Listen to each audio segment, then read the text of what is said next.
नमस्कार, मैं हूं आसिफ खान। नमस्ते। और आप मुझे देख रहे हैं ब्रूट हिंदी पर। आसिफ भाई, ब्रूट में आपका बहुत बहुत स्वागत है। Thank you. और पंचायत सीजन 3 आने के बाद से कैसा माहौल है आपके लिए? क्या कुछ चल रहा है पंचायत 3 के बाद? बहुत अच्छा माहौल है भाई। मतलब मैं तो ऑफ कोर्स मतलब इट्स वेरी नेचुरल कि बहुत खुश हैं सब लोग, है ना, कि प्यार मिलता है लोगों का। हालांकि प्यार मुझे सीज़न 1 के बाद भी बहुत मिला था, लेकिन वो प्यार थोड़ा सा उसकी शब्दावली थोड़ी अलग थी लोगों की। कि लोग वैसा वाला था कि मन कर रहा है तुम्हें तुम्हारे घर आके चांटे मारें, चप्पल से मारें। क्या बोल के गए? तो मुझे 3-4 दिन तक वो पचाने में, समझने में लगा कि यार ये कौन सी तारीफ है, ऐसे कॉम्प्लीमेंट तो नहीं हमने एक्सपेक्ट की। बट वो बाद में समझ में आया कि इफ़ अगर आपका कैरेक्टर जिस तरीके से आप पहुंचाना चाह रहे थे ऑडियंस तक, वैसा अगर पहुंच गया तो ये क्या एज एन एक्टर आपकी जीत है। बट इस बार तो वो हो गया कि भाई जो लोग मुझे बड़े अच्छे अच्छे कॉम्प्लीमेंट लिख के भेज रहे हैं कि गाँव का बेटा है ना, गाँव का दामाद नहीं है, अब मेहमान जी हैं। तो इस बार बड़ी इज्जत वाली तारीफ मिल रही है, तो आई एम वेरी हैप्पी। काम के ऊपर जो पैसा बच जाए उसका थोड़ा मिठाई खा लेना। अच्छा, तो अभी आप चित्तौड़गढ़, जो आपका जो होम टाउन है, वहाँ गए थे जी। क्या माहौल कुछ बदला नज़र आया? क्या था? मैं एक्चुअली हाँ, मतलब अभी क्योंकि ईद थी और ईद का मौका। चित्तौड़गढ़ मेरा डिस्ट्रिक्ट है। अच्छा। उसमें एक छोटा टाउन है निम्बाहेड़ा, वहाँ से हूँ मैं।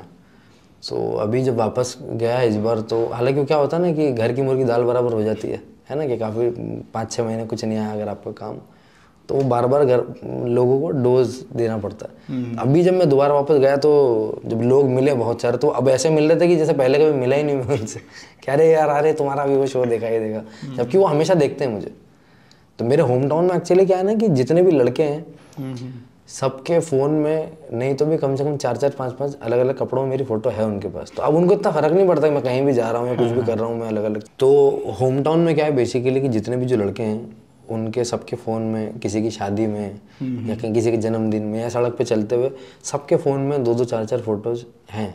तो अभी खाली होता है कि जैसे किसी के घर पे कोई बाहर से अगर मेहमान आ रहा है तो वो मेहमान को दिखाने के लिए लाते हैं कि अगर मैं होता हूँ तो मैं मिल लेता हूँ, नहीं होता हूँ तो यार ये घर उसका घर है, फला बंदे का घर है। तो इस बार जब मैं गया हूँ तो ईद पे सबके घरों पे मेहमान आए हुए थे। तो बहुत इस बार लोग, काफ़ी ज़रूरत से ज़्यादा लोग मिलने हैं इस बार। तो आप लंबे समय से एक्टिंग कर रहे हैं, कब आपको ये रियलाइज़ हुआ कि आप स्टार बन गए हैं? मतलब ये फीलिंग कब आई? ये तो मुझे अभी भी नहीं आती कि मैं स्टार बन, आप कह रहे हैं तो मैं मान लेता हूँ। बट ऑनेस्टली मैं, क्योंकि टू बी वेरी ऑनेस्ट, मैं कभी भी अभी भी ना मेरे दिल में है ना मेरे दिल में कभी था कि मुझे स्टार बनना है। वो एक टाइम पे हमेशा शुरुआत में था जब मैं शाहरुख खान का बड़ा फ़ैन हुआ करता था ना, कि मैं आज भी उनका बहुत बड़ा फ़ैन हूँ।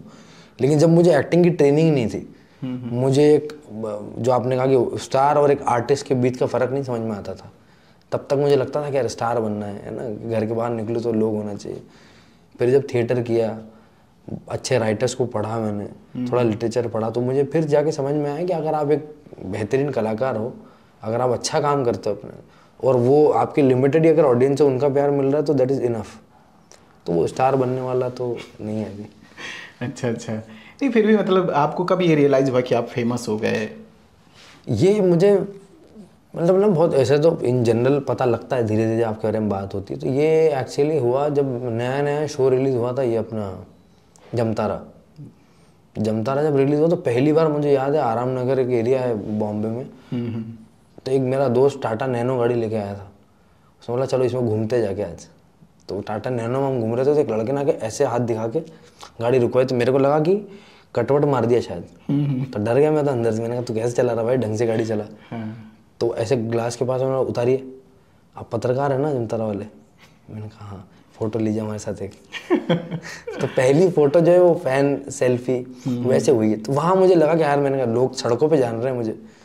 फिर एक दिन ये हुआ कि फिर काफ़ी सारी फ़ोटो हो गई बीच में, मैं किसी के रेस्टोरेंट में खाना खा रहा था, तो ऐसे ये इस तरीके का जाली वाला वो नहीं होता पार्टीशन, वैसा था।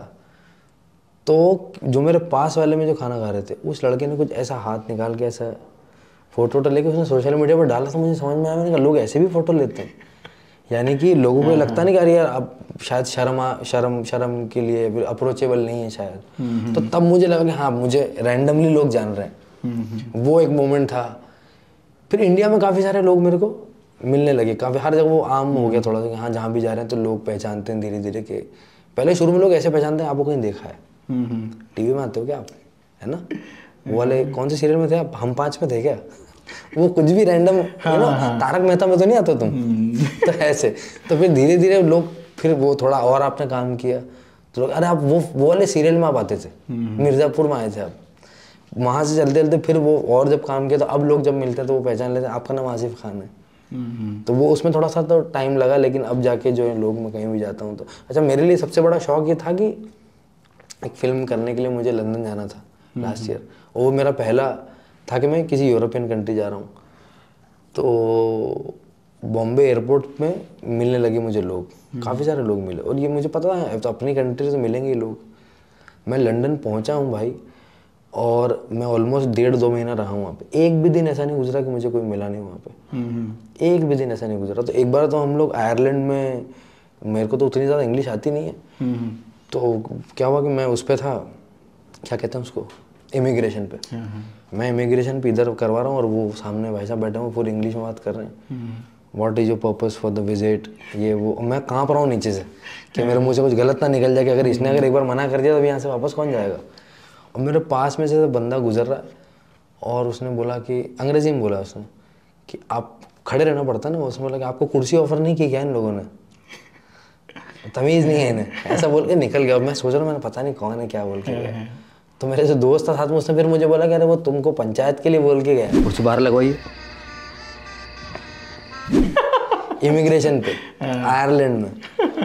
तो वो यू नो आयरलैंड और ये सब जो कंट्री है, मेरे लिए ये बहुत बड़ी चीज़ थी यार, वहाँ मुझे अगर लोग पहचान रहे हैं। तो जो आपने पूछा कि चेंज कैसा है, तो ये मुझे तब रियलाइज़ हुआ एक्चुअली कि यार अपने देश के बाहर जब लोग पहचाने ना, तो लगता है कि हाँ थोड़ा बहुत ठीक ठाक कर रहे हैं काम। लंदन की एक और कहानी है, ब्रेकफास्ट वाली। ब्रेकफास्ट वाली, वो जो चिकन सलामी, हाँ, वो एक्चुअली वहाँ पे हमारी होटल थी मॉक्सी, तो नीचे पूरा इंग्लिश ब्रेकफास्ट लगता था। और मेरे को आदत, मैं नाश्ता करता नहीं वैसे बहुत ज़्यादा, और खाऊंगा भी तो मैं बहुत सिलेक्टिव चीज़ें कि पपाया खा लिया, ऑमलेट बनवा लिया, पराठा खा लिया। वहाँ तो पराठा तो नाम ही नहीं है पराठे का कहीं जगह तक। तो मैंने 2-3 नाम सुने थे, मुझे ये पता था कि उसको एक तो पॉर्क कहते हैं, है ना, और एक आध 2 नाम और सुने, मेरे को याद है, मेरे को पॉर्क पता था कि यार पॉर्क नहीं खाना, है ना, मैंने कह रखा पॉर्क नहीं खाना। मैंने कहा ठीक है। तो अपन कैसा कबाब बनाते हैं, तो ऐसे ट्रे के अंदर ब्रेड, फिर थोड़ा कॉर्नफ्लेक्स, फिर दूध, फिर ये वो, तो आपको खुद रोज़ आप जाओ और अपना अपना थाली बना लो पूरी। तो बीच में ऐसा रखा था पिंक पिंक। तो एक तो अंग्रेजी थोड़ा बात करते हैं ना, उनकी अंग्रेजी बहुत अलग है। हिंदुस्तानी इंसान की अंग्रेजी अपन समझ लेते हैं सही किसी तरीके से ना। हम बोलेंगे कि आई नीड सम वाटर, अपन तो ऐसे बोलते हैं, तो आई नीड सम वाटर, पूरा वो बोलेगा can I have some water please, आदमी क्या समझ में आएगा। तो मैंने पूछा कि व्हाट इज दिस, एक तो मैं 5-6 तो मैं लाइनें रट के गया था कि यार ये रोज़मर्रा में काम आएगा। तो मैंने कहा व्हाट इज दिस, तो उसने मुझे बोला सलामी, उस डिश को शायद सलामी बोलते हैं ना, तो वो बोला वीगन सलामी। तो मेरे को समझ में नहीं आया, मेरे को लगा वीगन। मैंने वीगन सुन रखा था वर्ड, क्योंकि मैं एक फिल्म कर रहा था, तो रितेश सर है ना, रितेश देशमुख, उन्होंने कंपनी खोली थी, वो वीगन फूड था।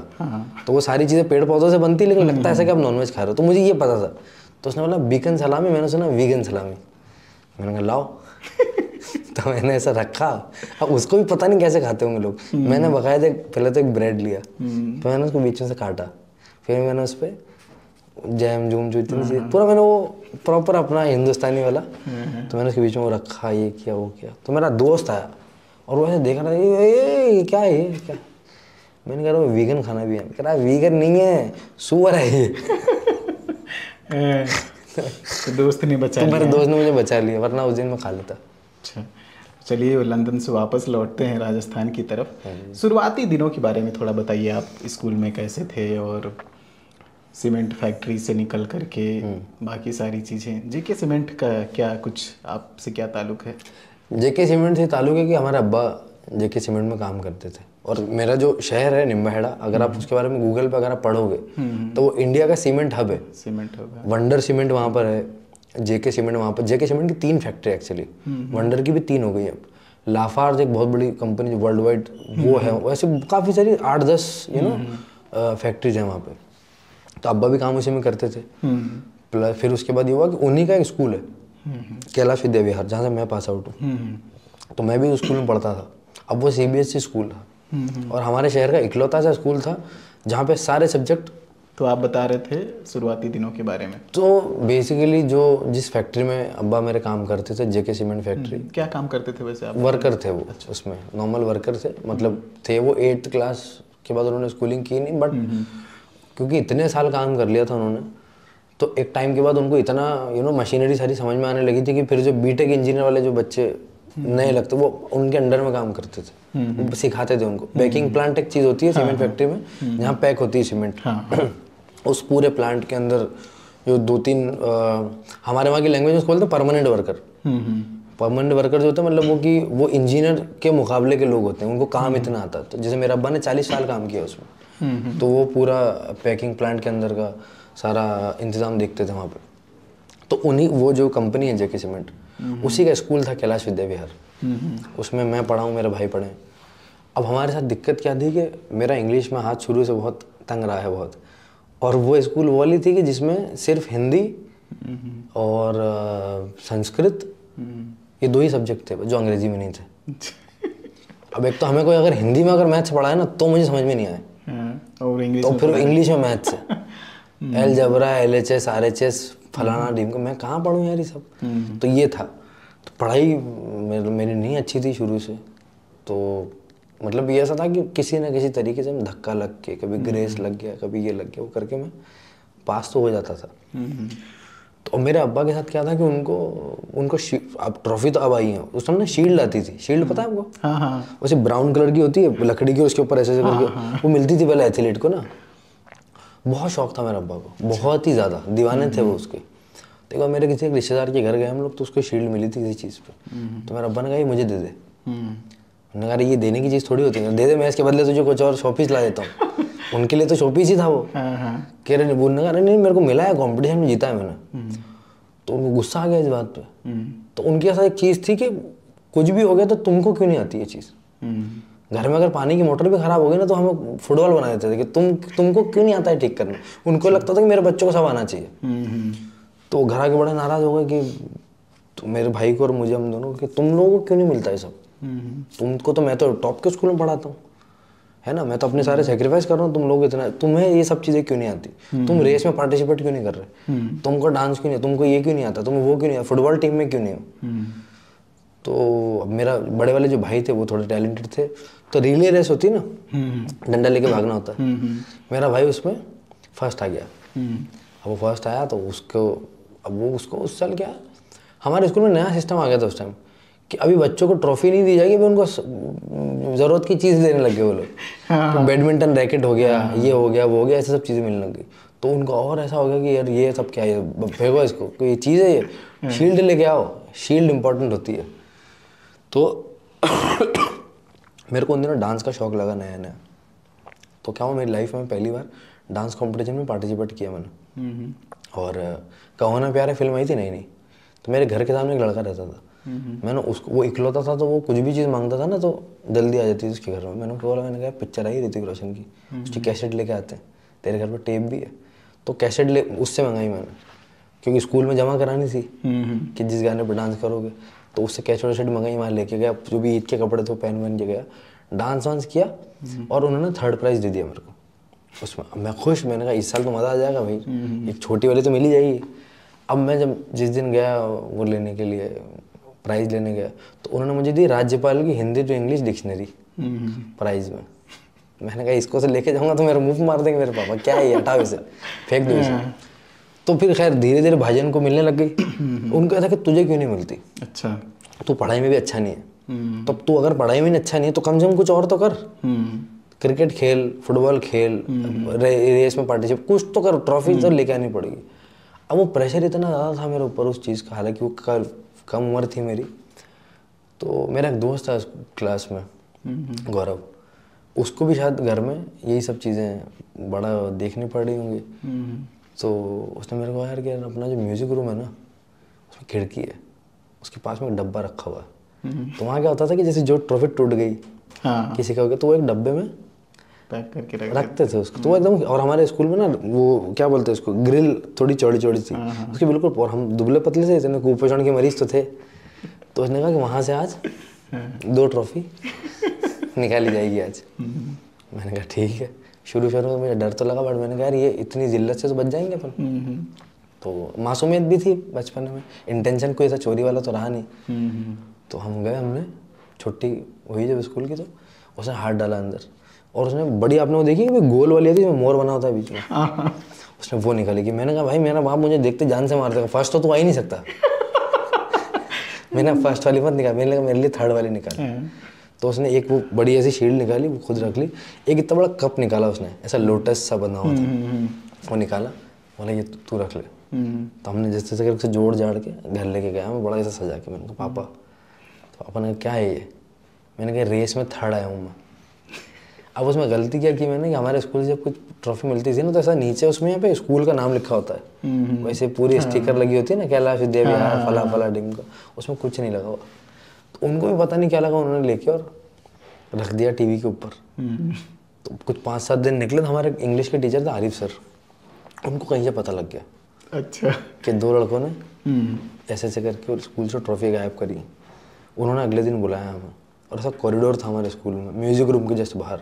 उन्होंने वहाँ पर फुटबॉल खेली हमारे साथ, चाटे चाटे चाटे चाटे बहुत मारा उन्होंने। और अब मेरे को डर ये नहीं है कि सर मार रहे हैं। अब उन्हीं दिनों में क्या हुआ, हमारे स्कूल में एक लड़का था गणेश, उसको ना किसी लड़की की गोल्ड की चेन थी, वो चेन मिली उसने, तो उस भाई ने क्या करा, जाके जमा करा दी कि ये उनको वापस दे दी। तो सर ने कहा कि कल प्रेयर में गणेश के लिए हमने सम्मान समारोह रखा है, उसके पिताजी आएंगे, लड़की के पारुल वारुल कुछ नाम था उसका, तो उसके पिताजी आएंगे और वो उसको कुछ गिफ्ट वगैरह देंगे, और उसी टाइम पे तुम्हारे लिए अपमान समारोह होगा कि पूरे स्कूल को बताया जाएगा कि देखो एक तो ये बच्चा है जितना, और एक तरफ ये बच्चे हैं जो इसी तरीके की हरकत। अब मेरे को इससे भी डर नहीं लग रहा, मुझे डर ये लग रहा है कि ये मेरे पापा को ना बुला ले, कि मेरे पापा मेरा क्या हाल करेंगे। तो खैर उन्होंने पापा को बुलाया, फिर पापा ने भी वही सेम चीज़ खुद कुटाई हुई मेरी। तो बचपन में हमेशा से था मेरे को कि यार पापा को कुछ करके दिखाना है, मुझे कुछ करके दिखाना। और जब बाय द टाइम जब थोड़ा थोड़ा मैं बड़ा हो रहा था, तो मेरे अंदर था कि मैं अब कुछ करूँगा, अब कुछ करूँगा, और तब वो चले गए। तो अभी भी जब भी मुझे कोई अवार्ड मिलता है, या यू नो मैं आज मैं यहाँ बैठा हूँ ब्रूट में इंटरव्यू दे रहा हूँ, मैं चाहता हूँ कि मैं दिखाऊँ उनको ये सब चीज़ें, कि आज आपका बेटा किसी भी शहर अगर जाता है तो वहाँ लोग जानते हैं उसको, कि उनको लगता था कि वो मे भी वो माँ बाप का प्यार होता है ना, तो इसीलिए वो आपके मुँह पे आपको बोलते हैं कि you are good for nothing, but वो चाहते हैं कि आप ज़िंदगी में बहुत ज़्यादा कामयाब हो जाओ। तो एक वो बहुत कमी मुझे अभी भी लगती है कि आज अगर वो होते और मैं कोई बड़ा अवार्ड जब जीतता है, मैं किसी किसी बड़े फिल्म फेस्टिवल में जाता है, मुझे अवार्ड जब मिलता है कुछ भी, तो वो उनको बड़ी खुशी होती है इस चीज़ से, तो वो नहीं है देखने के लिए, ये है। तो भाई आप पापा के इंतकाल के बाद आपने कई तरह के और जॉब किए, और किसी कारण बस आपका फ़ोटो भी छपा अखबार में, क्या कहानी है वो बेसिकली ये था कि 2008 में 28 जनवरी को इंतकाल हुआ पापा का मेरे। तो उसके फ़ौरन बाद क्या था कि चूँकि हर चीज़ में नॉमिनी मेरी अम्मी थी, तो वो पूरा पेपर वर्क होता है, ये होता है, बहुत टाइम के बाद आपको पूरा वो जो PF वगैरह पैसा बहुत टाइम बाद मिलता। तो हमारी वैसा नहीं था कि उसका वेट किया जाए, नहीं कर सकते 4-5 महीने ना वेट। तो अब ये था कि यार मैं क्योंकि पढ़ने में अच्छा नहीं हूँ और भाई बहुत अच्छा है पढ़ने में, हालांकि क्योंकि घर में सबसे बड़ा हुआ है, तो एक हमारे समाज का एक पैटर्न है ना काम करने का, अभी सबसे बड़ा बेटा काम करेगा। तो हमने उस टाइम डिसीजन लिया कि नहीं यार भाई को आप पढ़ने दो, मैं काम करूँगा, मैं स्कूल जाके वैसे भी कौन सा मेरिट में आ जाएगा मेरा नाम, मैं स्कूल भी जाता हूँ, मैं ये भी करता हूँ। तो पहला जॉब मैंने, हमारे यहाँ पे डिस्ट्रीब्यूटर होते हैं ना हर शहर में सिम कंपनी के, तो एयरटेल ऑफिस था, एयरटेल ऑफिस में मैंने जॉब शुरू किया। तो वहाँ पे सैलरी 800 रुपये महीना सैलरी थी वहाँ पे।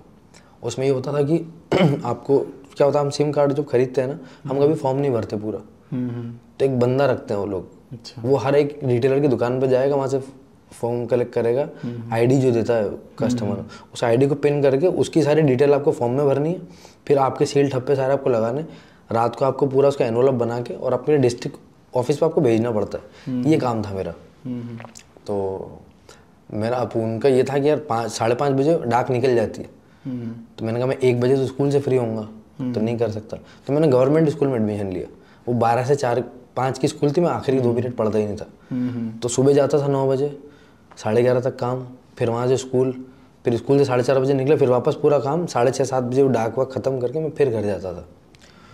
तो और उसमें जब पहले महीने की तनख्वाह है तो 800 रुपये में कुछ, मतलब 800 में क्या ही कर लेगा आदमी, घर का राशन भी आप प्रॉपरली अब नहीं खरीद सकते। तो उस वजह से फिर मेरे और भी मैंने दूसरे काम किए। फिर मेरे मामू थे, वो स्टील फर्नीचर पे कलर का काम करते थे, तो उनसे मैंने पूछा, तो उनका काम कभी कभी होता था, कभी कभी नहीं होता था। अब जब है तब तो आप काम कर लिए, जब नहीं है तो क्या करोगे। वो तो बोल देंगे काम नहीं, लेकिन पंसारी थोड़ी सुनेगा घर का सामान देते टाइम कि नहीं है तो बाद में दे देना, वहाँ तो पैसे देना आपको। तो फिर मैं कुछ अलग तरीके के काम मैंने वहाँ पे शुरू किए इधर उधर, जहाँ पे थोड़े पैसे ज़्यादा थे लेकिन वो काम नहीं करना चाहिए थे। तो खैर वो काम मैं कुछ एक महीना हुआ था मुझे करते, वहाँ पे 1000 रुपये हफ्ता मिलता था, महीने के 4000 रुपये। तो उस वजह से फिर थोड़ा कुछ सिचुएशन ऐसी बन गई कि पुलिस ने पकड़ लिया और अखबार में फ़ोटो छप गया। तो जब अखबार में फ़ोटो छापा तो उसमें ये लिखा था कि आसिफ खान वल्द अयूब खान, हिंदी अखबार था वो, कि आसिफ खान वल्द अयूब खान इसी सिचुएशन में यहाँ पे पकड़ लिया। तो मेरे कुछ जो रिलेटिव्स होते हैं ना इस तरीके के, जो जिनको कटाक्ष करना बड़ा पसंद होता है, वो वाला अखबार लेके आए अम्मी के पास कि एक अभी हमारे भाई को गए हुए इतने महीने ही नहीं हुए हैं, और ऐसी क्या ज़रूरत आन पड़ी कि तुमने इस तरीके का काम ये कर रहे हो, वो कर रहे हो, अखबार में नाम छप गया, ये हो गया, वो हो गया। तो मेरी अम्मी को बहुत उनको बहुत बुरा लगा कि हाँ यार ये तो नहीं करना चाहिए था, है ना। क्योंकि लोग क्या करते हैं, लोग बोल ये सब कहने के वक्त तो आ जाते हैं, लेकिन उनकी आंखें तब नहीं खुलती जब इंसान के घर में ज़रूरत है। तो मुझे तो करना है अपने घर के लिए। तो मैं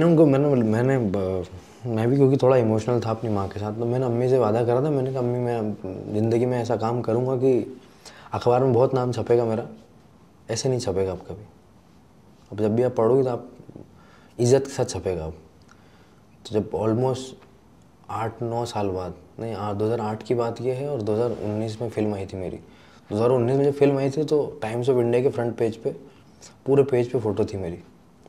तो मैंने अम्मी को फ़ोटो भेजा, मैंने कहा अम्मी मेरी फ़ोटो छपी फ्रंट पेज पे। तो उन्होंने कहा कि इसकी कॉपी मंगाओ और बहुत सारी 7-8 कॉपी मंगाओ इसकी।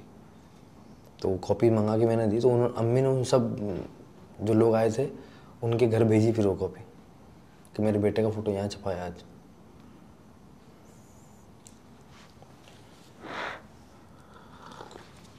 पर कैसा फिर था रिश्तेदारों का रिएक्शन फिर? वो तो आप मतलब रिश्तेदारों का तो, या फिर जो भी समाज के आसपास के लोग हैं उनका तो ये होता है ना कि जब आप अच्छा कर रहे हो तो सब अच्छा है, जब आप बुरा कर रहे हो तो आप अकेले हो। तो मुझे हालांकि बहुत कम उम्र में समझ में आ गया था कि लोगों की तालियों से और लोगों की गालियों से दोनों से फ़र्क नहीं पड़ना चाहिए। अगर आप तालियों को एंजॉय कर रहे हो तो फिर आपको गालियों के लिए भी रेडी रहना पड़ेगा। तो मैंने उन दोनों ही चीज़ों को जो है ना वो बिल्कुल उन पर तवज्जो देना बंद कर दिया। और वो बड़ा लाजमी है कि उनका रिएक्शन तो अच्छा ही होगा, है ना। एक टाइम के बाद ऐसा हो जाता है कि एक वक्त तक तो आपकी प्रेजेंस मायने नहीं रखती, और एक टाइम जब आपका वक्त अच्छा होता है तो अगर घर में मतलब छोटे से छोटा कार्यक्रम भी तो आपके बिना नहीं होगा। तो वो मैंने दोनों तरीके का वक्त देखा है। तो आप 11वीं करके फिर मुंबई चले गए हैं? जी। और थोड़ा सा शुरुआती दिनों के बारे में बताना चाहेंगे मुंबई के, जो आपने स्ट्रगल किया? तो मुंबई बेसिकली 3 बार गया हूँ मैं टोटल, है ना। क्योंकि मैं इसलिए बोल रहा हूँ कि मैंने कई सारे इंटरव्यू में बोलता हूँ ना मैं, तो लोग क्या करते हैं वो इधर का उधर मिला के मसाला बना के कुछ और ही आ जाता है। तो बहुत सारे लोगों में कन्फ्यूजन। तो बेसिकली मैं 3 बार बॉम्बे गया हूँ। पहली बार बॉम्बे गया तो मेरी एक रिश्तेदार थी, उनके घर पे मैं गया। उन्होंने मुझे 5-6 दिन रखा अपने घर पे, और छठे दिन उन्होंने मुझे कह दिया कि मेरा, आपकी बुआ? हाँ, कि मेरे लैंडलॉर्ड की थोड़ी दिक्कत है तो तुम जाओ, मैं तो वापस बुला लूँगी। मैंने कहा ठीक है। तो मैं तो जो उन्होंने कहा वो अपने लिए तो पत्थर की लकीर थी कि जो कह रहे हैं वो करना ही। तो मैं गया किसी तरीके से और मैं वापस आ गया फिर घर पे। तो जब मैं वो 10 महीने में अपने घर रहा वापस, तो वो 10 महीने मेरा घर से निकलना दुश्वार हो गया था बहुत। क्योंकि जब मैं जा रहा था तो मेरे बहुत सारे दोस्तों ने मुझे से विदा किया था, कह रहे जा रहा है कुछ करना। मैं 5-7 दिन में वापस आ गया। तो उन्होंने मेरा नाम रख दिया था बॉम्बे रिटर्न, कि बॉम्बे रिटर्न है, बॉम्बे रिटर्न, बॉम्बे रिटर्न। मैंने कहा अब कब जाएगा, कब जाएगा, मेरे पास जवाब ही नहीं था। मैंने कहा मैं कब जाऊँगा, कैसे जाऊँगा, मुझे नहीं मालूम यार। तो फिर 10-11 महीने बाद मैंने थोड़ा अपनी रिसर्च करके इंटरनल थोड़े पैसे 10,000 रुपये कुछ जोड़ के अब जाना है मुझे। तो फिर मैंने अम्मी से कहा मैंने जाना है, तो उन्होंने कहा नहीं जाना। तो फिर मैं बिना बताए किसी तरीके से निकल गया। तो एक मेरा कज़िन था आसिफ, उसका भी नाम आसिफ है, उसने कहा था कि मेरे दोस्त का एक दोस्त है जो कि तुम्हें बॉम्बे में मिल जाएगा। तो वो खार में एक जगह है, रेलवे के क्वार्टर्स होते हैं वो चौल वाले, उसमें वो किराए पे उसने ले रखा है, तुम रह लेना उसके साथ जाके। मैंने कहा ठीक है। तो मैं जयपुर जब गया आसिफ से मिलना, उन्होंने कहा यहाँ आ जा, यहाँ से मैं एक दोस्त से मिलाऊंगा ताकि ये तेरे को रेफर कर देगा उस तरफ। मैंने कहा ठीक है। उस टाइम तो मेरी हालत ऐसी थी ना कि वो मुझे कहता कन्याकुमारी आ जा, तो मैं पहुँच जाता। तो जयपुर गया तो वहाँ उसने कहा कि 3-4 दिन यहाँ पे कुछ काम है, कैटरिंग का काम, तू करेगा क्या, तेरे टिकट के पैसे बन जाएंगे। मैंने कहा हाँ कर लूँगा यार। तो जो जवाहर कला केंद्र जहाँ पे मैंने बाद में जयपुर जाके मैंने 6 साल थिएटर किया, जहाँ मैंने 2-2 हज़ार पब्लिक के सामने मैंने परफॉर्म किया, मेरी लाइफ की पहली जॉब भी थी वो वहीं पे। हाँ वहीं मैंने कैटरिंग का काम किया। फिर वहाँ से खैर वो टिकट विकेट हमने बुक कराई और फिर मैं बॉम्बे पहुँचा। तो जब बॉम्बे पहले पहुँचा तो खार का जो एड्रेस था, मैं से बेसिकली ऐसा होता है कि 2 कमरे, सीढ़ी, 2 ऐसे 3 माले वाली वो होती है, कच्चे घर होते हैं वो, मतलब कच्चे नहीं सॉरी, ऊपर की जो छत होती है वो कच्चे होते हैं। आपने अगर देखा होगा बॉम्बे फिल्मों में भी दिखाते हैं ना चौल, उन कमरों में क्या होता है, ओनली कमरा होता है, वॉशरूम नहीं होता। नारदाना समझते हो आप? नारदाना बेसिकली उसको बोलते हैं कि जैसे रूम के अंदर ना वॉशरूम नहीं होता, अच्छा, साइड में एक हल्का सा छोटा ऊपर से एक प्लेटफॉर्म होता है, उसमें एक छेद होता है छोटा सा, तो वहाँ पे आप कपड़े धो लो। रात को अगर आपको क्या बोलते हैं वॉशरूम सुसु अगर जाना है तो आप वो कर सकते हो। अगर आपको फ्रेश अप होना है तो आपको बाहर जाना पड़ेगा, जो पब्लिक टॉयलेट है वहाँ पे। तो वैसा वाला वो कमरा था। तो मैं तो ऐसे ऊपर लेके चढ़ ही रहा था, बस सुबह 7:30 बजे की बात होगी, और वो ऊपर पुलिस वाले खड़े थे। तो वहाँ ये होता था कि वो इलीगल था रहना, अगर पुलिस ने पकड़ लिया तो वो उस ज़माने में आपसे 2,000 रुपये लेके ज़मानत होती थी। तो पुलिस वाले ने बोला क्या तू भी रहता है यहाँ पे? मैंने टिकट निकाला, मैंने कहा मैं तो दोस्त से मिलने आया था। हाँ चल भाग जाए ऐसे वापस। अब वो इकलौती जगह थी रहने की, तो वो चली गई हाथ से। फिर मैं वापस स्टेशन आया, फिर मैंने कॉल किया जिन को जानता था, तो किसी ने नहीं कॉल उठाया, किसी ने उठाया, किसी ने मना कर दिया करके। फिर एक दोस्त था अभिषेक, उसको फ़ोन लगाया, वो भी इतना खास दोस्त नहीं था, बहुत दूर का दोस्त था, बट होता ना कि आपकी लाइफ में लोग फरिश्ता बन के आते हैं। तो वो आया, फिर तो मैंने उसको बोला, मैंने कहा आ गया हूँ। भाईंदर रहता था वो, उसने बोला आप यहाँ आ जाओ। मैं भाईंदर गया, उसने मुझसे कोई सवाल नहीं पूछा। मैंने उसको बोला मुझे 5 दिन के लिए जगह चाहिए रहने के लिए। थोड़ा ठीक है, उसके घर पर रखा। उसके घर पर उसकी मम्मी, उसकी बहन, उसके भैया, पापा, एक भांजा, 6 लोग तो ऑलरेडी थे, और 7वां मैं। एक कमरे वाला घर था। तो 5 दिन उसने बहुत प्यार से, उसकी पूरी फैमिली ने मेरे को घर पे रखा। 6ठे दिन फिर जो है, मतलब वो 5 दिन हम रोज़ अखबार खोल के हम जाते थे नौकरी के लिए। बट अमूमन नौकरी ऐसी होती थी कि 12वीं पास चाहिए। तो 5 दिन हमारे जब ख़त्म हो गए, हमको नहीं मिल रही थी नौकरी, तो हम स्टेशन पे थे भाईंदर पे, और वो बोर्ड होते हैं ना लगे, घर बैठे 7,000 से 21,000 कमाइए, 5 स्टार होटलों में ज़रूरत है। तो ये भी मैं क्लियर कर देता हूँ। मुझे बहुत सारे लोगों ने बोला कि 5 स्टार होटल में कैसे नौकरी लग जाती है। क्या होता है कि सपोज करो कि 5 स्टार होटल में कैसा होता है कि 50 लोगों की पार्टी भी होती है, 25 की भी होती है, 500 की भी होती है, 5,000 की भी होती है, करेक्ट? तो 5,000 लोगों में वो स्टाफ तो कम पड़ेगा ना जो आपने 50 लोगों के लिए रख रखा है। बिल्कुल। तो वो एक लिमिटेड स्टाफ होता है 5 स्टार होटलों में, जो कि होटल मैनेजमेंट करके बंदे आते हैं, जो हमेशा रहता है। वो 5,000 लोगों के लिए 500 लोगों का काम पे नहीं रखेंगे कि रोज रोज तो इतनी बड़ी पार्टी नहीं हो रही, क्यों सैलरी देंगे इतने लोगों को। तो क्या होता है इसमें, उन बंदों के अलावा सपोज एक 50 लोगों की उनकी होटल मैनेजमेंट वाले बंदों की एक टीम है, बट अब पार्टी में 100 की जरूरत है, तो वो क्या करते हैं, कॉन्ट्रैक्टर्स होते हैं उनके नीचे। उन कॉन्ट्रैक्टर्स के थ्रू एक तरीके का अपना लेबर अब कैसे हायर करते हैं, ऐसे ही कैजुअल वेटर से बोलते हैं उनको, जो कोई पढ़े लिखे कुछ नहीं होते बंदे, वो उनको हायरिंग होती है उस कॉन्ट्रैक्टर के थ्रू। उस टाइम जब मैं काम करता था तो 225 रुपये मिलते थे, और आप अंदर की मैच में एक टाइम खाना खा सकते हो, ये था। अब उसमें क्या होता है, डिफरेंस क्या है दोनों में, कि जो होटल मैनेजमेंट किया हुआ बंदा है वो गेस्ट से डायरेक्ट बात करेगा, वो किसी भी बड़े काउंटर पे खड़ा हो सकता है, वो समझाएगा कि ये कैसे बना है, क्या डला है, इंग्रेडिएंट, ये वट एवर सारी चीज़ें।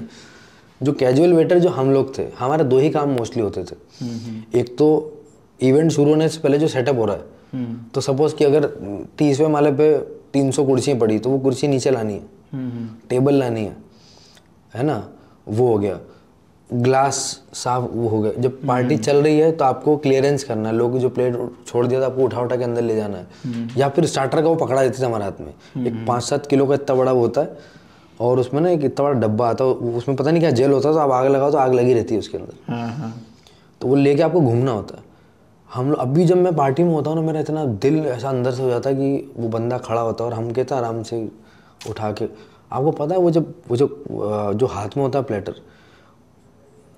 2-3 घंटे जब लेके घूमते हैं ना भाई, उसको जब आप रखते हो तो ये हाथ ऐसा नहीं होता वापस, ये हाथ ऐसे रह जाते हैं।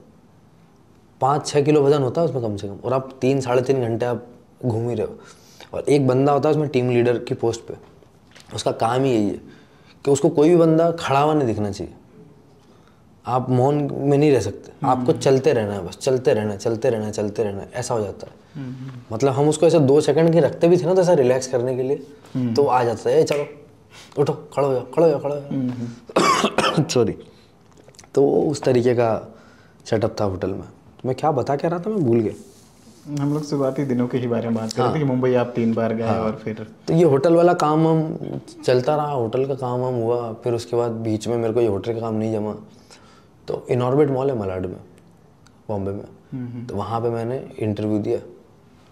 तो वो इंटरव्यू उन्होंने मुझे ले लिया। अब वहाँ क्या गलती की मैंने, वहाँ पे ना वो नया एक चीज़ थी कि वो दरवाजे के अंदर आपको अंगूठे का पंच मारना होता है, आपकी हाजिरी लग जाती है उससे। हमें निम्बाड़ा को वही पता था कि जाके साइन करना होता है आपको, और सिक्योरिटी वाले ने मुझे बोला भी नहीं। शुरू के 3 दिन मैंने पूछा तुम्हारा बन के आएगा, बाद में बनवा लेना। तो मैंने उसमें ऑलमोस्ट मतलब शुरू के 3-4 दिन में साइन किया। मुझे लगा रोज़ साइन ही करना होता है, मैं रोज़ साइन कर रहा हूँ, रोज़ साइन कर रहा हूँ, रोज़ साइन कर रहा हूँ। सैलरी का जब चेक आया पहला, तो वो चेक आना चाहिए था मेरा 6,000 रुपये का, और वो चेक आया मेरा 1,200 रुपये का। मेरे तो पैरों से जमीन निकल के मैंने कहा यार ये तो 6,000 के हिसाब से महीना सेट किया हुआ, 1,200 में कैसे होगा। तो मैंने पूछा उससे, मैंने कहा क्या है ये, उसने बोला तुम्हारी तो हाजिरी नहीं लगी हुई है, एब्सेंट है। मैंने कहा एब्सेंट कहाँ से, तो आप बाहर वाले को जाके देखो रजिस्टर, उसमें तो साइन है मेरे सारे।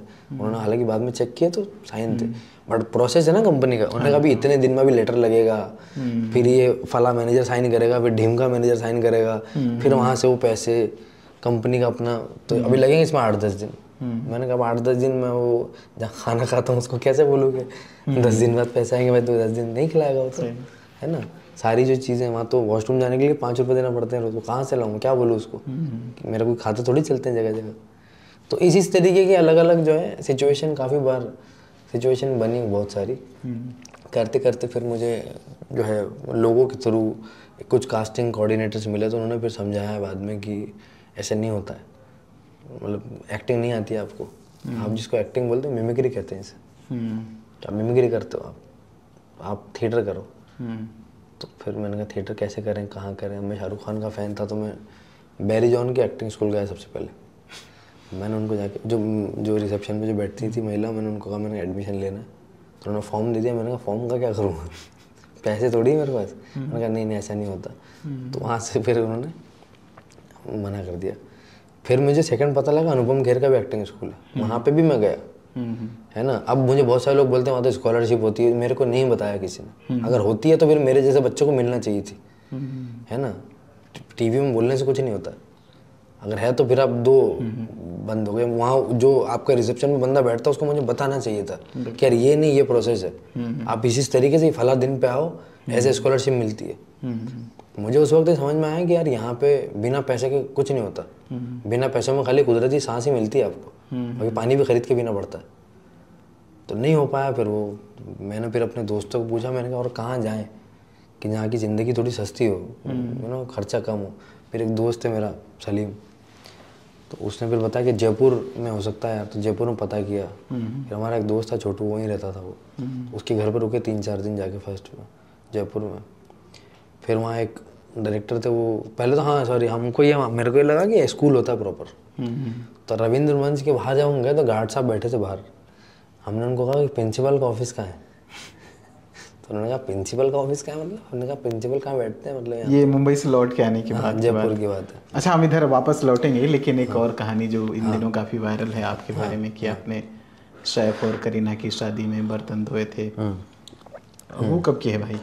वो भी बेसिकली वही जब होटल वाला जो, अच्छा इसमें भी क्या हुआ ना, बहुत सारे लोगों ने बहुत खिचड़ी अपने हिसाब से खुद ही बना ली, थोड़ा क्लियर करिए। खुद ही बना ली खिचड़ी लोगों ने। बेसिकली क्या हुआ था कि ये जो मैंने बताया ना कि आपको अलग अलग जो कंपनी होती है, तो 2 कंपनी थी उस टाइम जब मैं काम करता था, जो कोऑर्डिनेटर जो थे, एक का नाम था किरण, एक का नाम था शम्स, 2 बंदे थे। तो अभी जैसे यहाँ आज यहाँ जरूरत है तो यहाँ चले गए, यहाँ जरूरत है तो यहाँ चले गए, तो उनके पास 4 होटल्स थी उनके हाथ में। एक थी गोरेगांव की वेस्टिन, ओबेरॉय मॉल के बिल्कुल पास है, एक अंधेरी में द क्लब, एक थी सांता क्रूज की अपना ग्रैंड हयात, और एक थी ताज लेंजन। ताज लेंजन में बहुत कम गया हूँ, मैंने शायद वहाँ पे 12 या 13 ही दिन काम किया ताज लेंजन में। ठीक है, अभी तो किसी ने बोला कि ताज लेंजन में शादी हुई थी, ताज लेंजन में नहीं हुई थी, ग्रैंड हयात होटल है वो, तो सांता क्रूज में होटल है। तो क्या हुआ कि जब मैं एज ए वेटर काम करता था तो 4 बजे की शिफ्ट लगती थी शाम को, और उसके बाद आपको 4, 5, 6, 7, 8, 9, 10, 11, 12 बजे टेक्निकली आपकी शिफ्ट खत्म होनी चाहिए 9 घंटे पे, वो खत्म होती थी रात को 2 या 3 बजे। भाईचारे में कि यार थोड़ा और देख लो यार, तो ऐसा करवाते थे वो लोग काम हमसे कि 9 के 12 घंटे हो जाएंगे आपके। तो अब मेरा तो शाम का पूरा दिन चला गया, मैं ऑडिशन नहीं दे सकता, मैं कुछ नहीं कर सकता, तो मुझे चाहिए थी नाइट शिफ्ट वाली जॉब। तो मैंने जब उसको बताया, जमशेद नाम था हमारे बंदे का, शम्स कंपनी के कोऑर्डिनेटर का, मैंने उसको बोला मेरे को नाइट शिफ्ट में जॉब चाहिए। तो उसने बोला यार कि यार ये वेटर वाला जॉब नहीं मिलेगा, किचन स्टीवर्डिंग करनी पड़ेगी। मैंने क्या होता है, उन्होंने बोला बर्तन साफ करो, और पूरा जो किचन होता है ना वो एल्यूमिनियम का होता है, पूरा आपको साफ करना पड़ेगा। तो जब बाहर एक सा बोर्ड लगा होता है तो उस पर लिखा था सैफ अली खान वेड्स, करीना कपूर, ये वो। तो मैंने कहा तो अरे तो मैंने कहा ये तो वो बॉलीवुड वाले, उन्होंने कहा हाँ उनकी शादी है यहाँ पे। तो क्या होता है कि जो बैंक्वेट हॉल है ना, 2 बड़े गेट होते हैं उसमें अंदर की तरफ, एक बंद रखते हैं ये लोग और एक उस तरफ वाला खुला रहता है, वहाँ से सप्लाई होती है, सिर्फ गेस्ट के लिए नहीं होता वो, गेस्ट तो उस तरफ से आ रहे हैं। हमारा वाला जो था कि एकदम किचन के एकदम पास था, तो वो खोल के देखा था मैंने।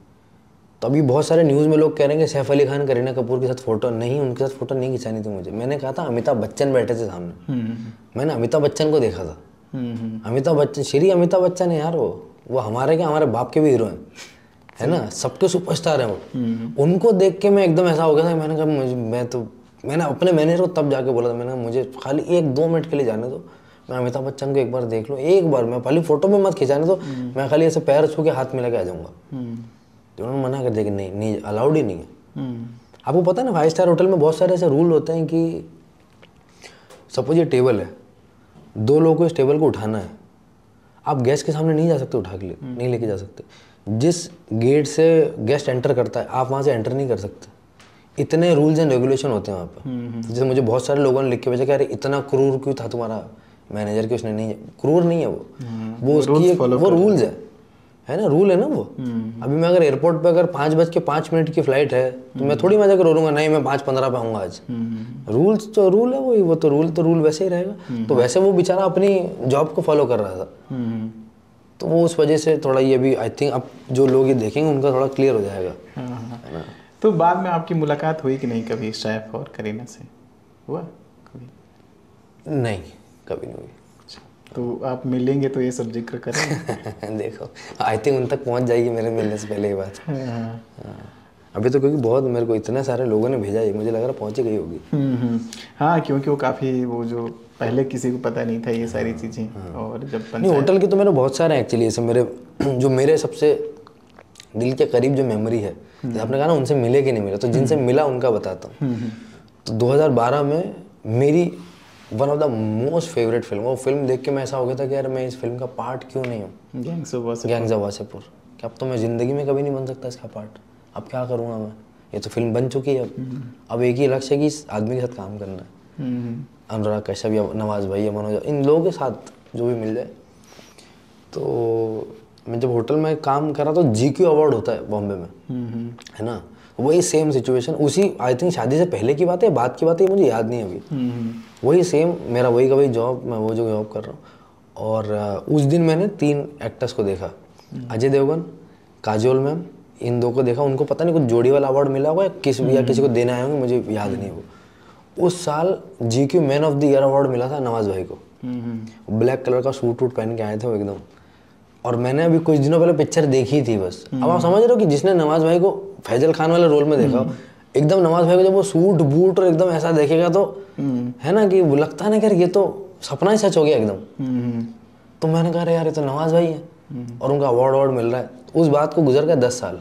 उस समय आप क्या कर रहे थे? वही किचन स्टूडिंग करता था मैं। ओके। तो उस बात को गुजर गया 10 साल और फिर हम एक फ़िल्म करने लगे, नूरानी चेहरा। तो नवाज भाई से मिला मैं पहली बार, तो शुरू के 2-3 दिन लगे हमारी दोस्ती होने में। और एक टाइम के बाद ऐसी दोस्ती हो गई कि मैं और नवाज भाई खाना साथ में खा रहे हैं, पूरा दिन साथ में बैठ रहे हैं, दिन भर बातें चलती हैं। ये मेरे लिए एक सपने को जीने की तरह था कि यार मैं जिस बंदे को अपना आइडल मानता हूँ, जिनको देख के मैं काम सीख रहा हूँ, आज मुझे उनके साथ ऐसा एक दिन भी नहीं, महीना मिल रहा है पूरा। हमने बैक टू बैक 2 फिल्में की। तो वो जब फिल्म ख़त्म हुई शूटिंग, तो नवाज भाई के जो मैनेजर उन्होंने मुझे फ़ोन किया, एक पहला रमज़ान था उस दिन, कि भाई मैं अपने घर पे था कि वो रैप अप पार्टी कर रहे हैं, तो आप आ जाओ नए वाले घर पे। मैंने कहा यार उस दिन पहला रमज़ान है, मैं नहीं आ पाऊँगा।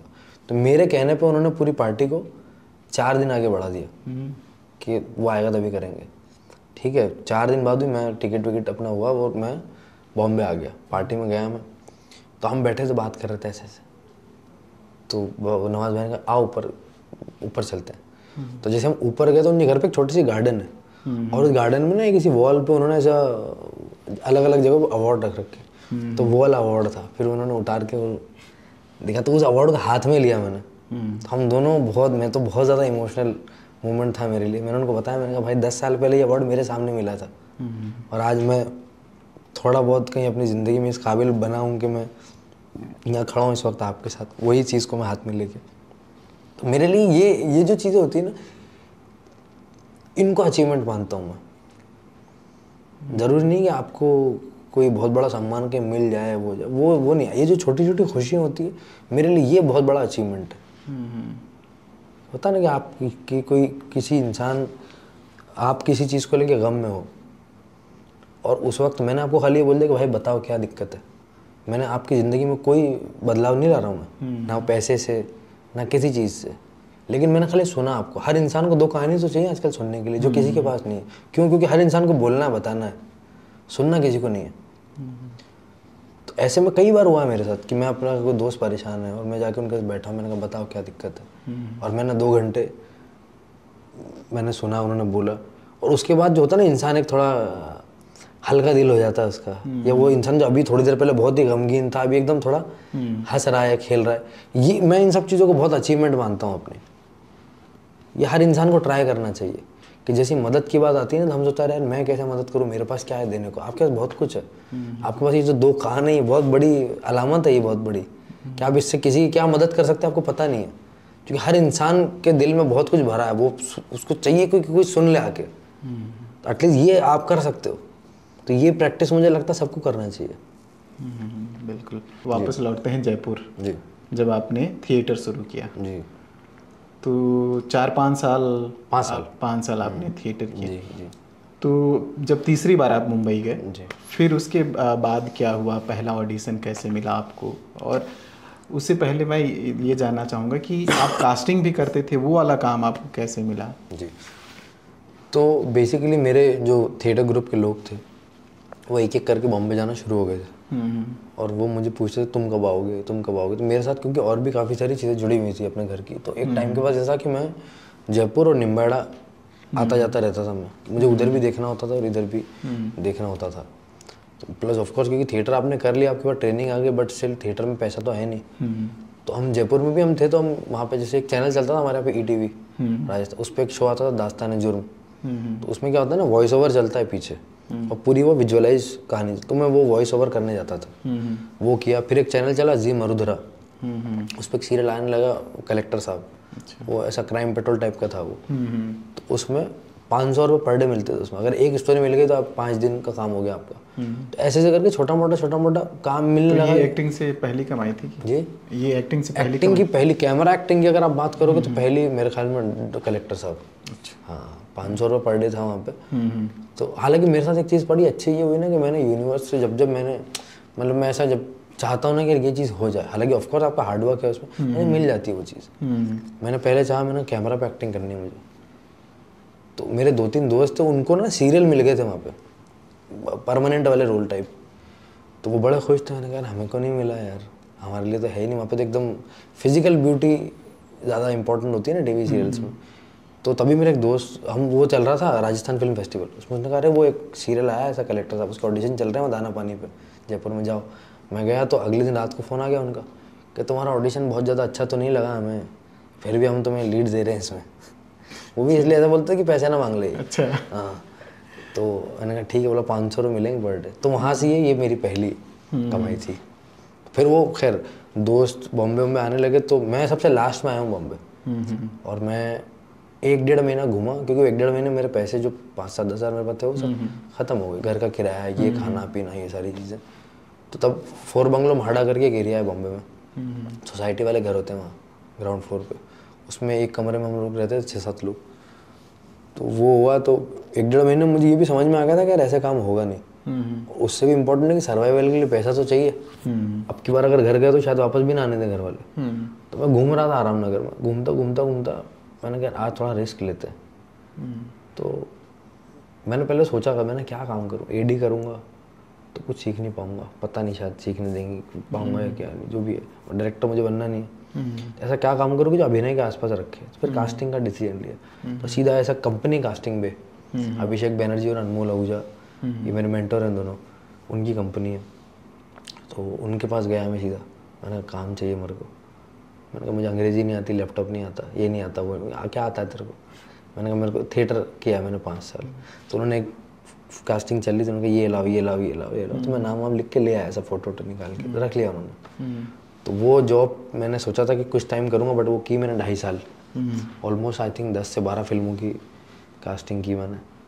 हाँ, तो 1 महीने में एसोसिएट बन गया था मैं, मतलब पूरी फिल्म खुद करने लगा था मैं अकेला।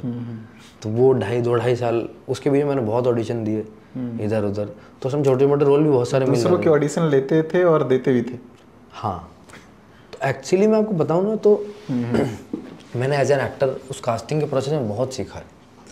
एक सीन है आपके पास, और उसमें मैंने 10 एक्टर्स को बुलाया अलग अलग, वो 10 एक्टर अपने अपने तरीके से उस सीन को परफॉर्म करते हैं। तो रात को जब मैं बैठता हूँ तो मुझे समझ में आता है कि अच्छा ये सीन ऐसे भी हो सकता है, ऐसे भी हो सकता है, ऐसे भी हो सकता है।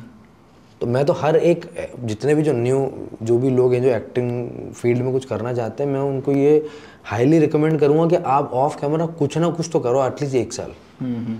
उससे 2 चीज़ें होती हैं, एक तो पहली चीज़ आपको आपके काम में और आप क्राफ्ट का आप और अच्छे सीख सकते हो। दूसरी चीज़, आप ना सेट पे हर इंसान को इंसान समझोगे।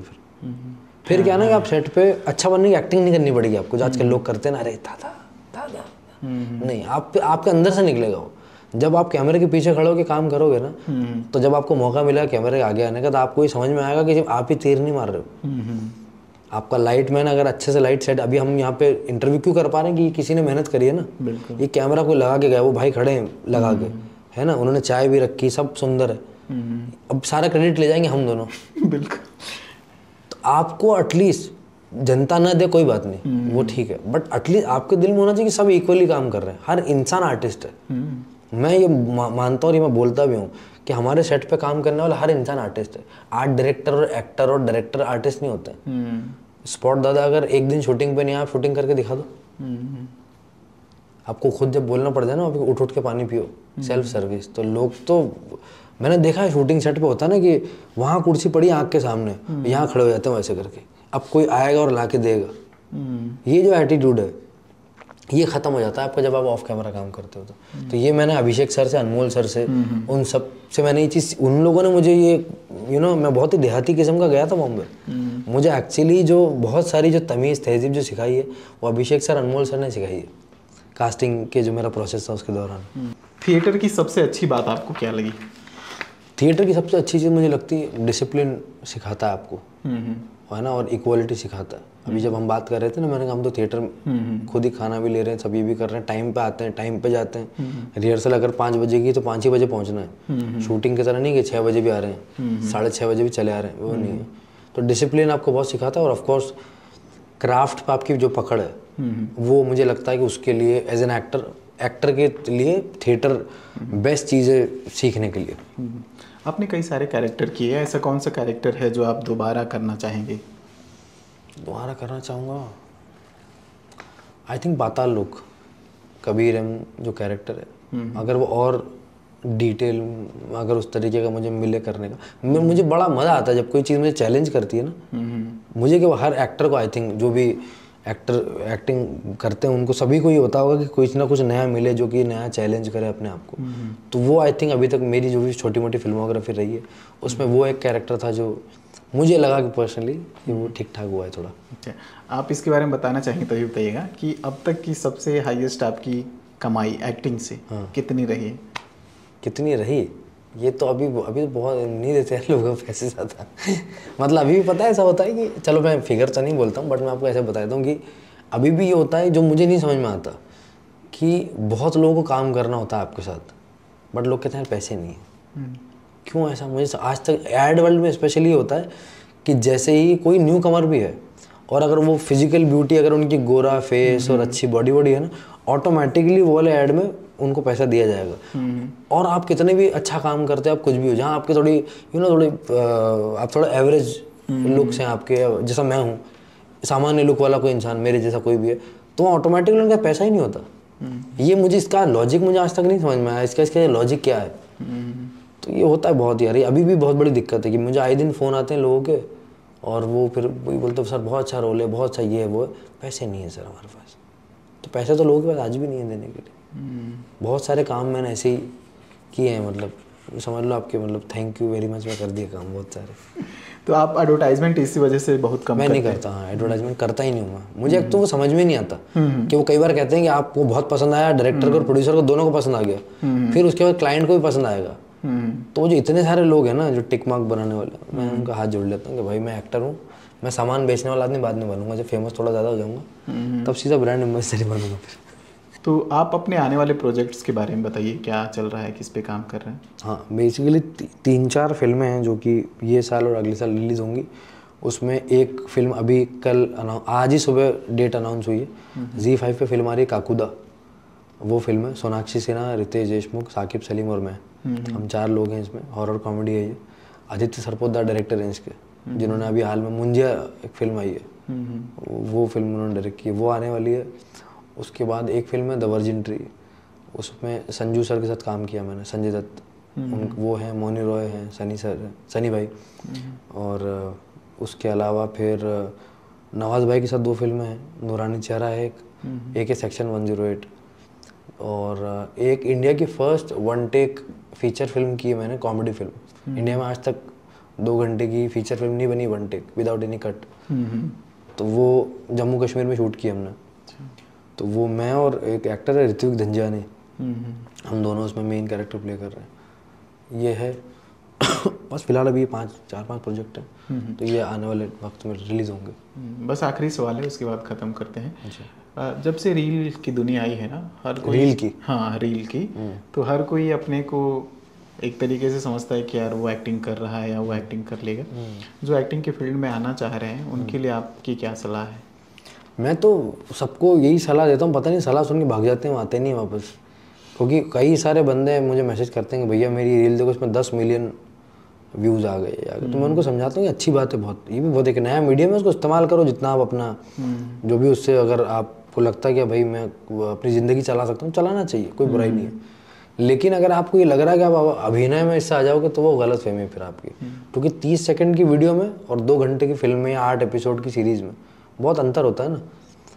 तो मैं उनको जब बताता हूँ कि भाई आप जाओ थिएटर करो, जब आप थिएटर में थोड़ा बहुत कर लो तो दिल्ली में नेशनल स्कूल ऑफ ड्रामा है, वहाँ अप्लाई कर दो। आपको कैमरे के लिए डेडिकेटेडली एक्टिंग करनी है, पुणे फिल्म इंस्टीट्यूट आप चले जाओ। ये 2 में ना हो तो और भी कुछ अच्छे इंस्टीट्यूट्स हैं, वहाँ थिएटर कर लो कहीं पे भी जाकर, तो फिर भाग जाते हैं लोग, आते ही नहीं। अच्छा, आसिफ खान ब्रूड से बातचीत करने के लिए बहुत बहुत धन्यवाद। Thank you sir, thank you so much.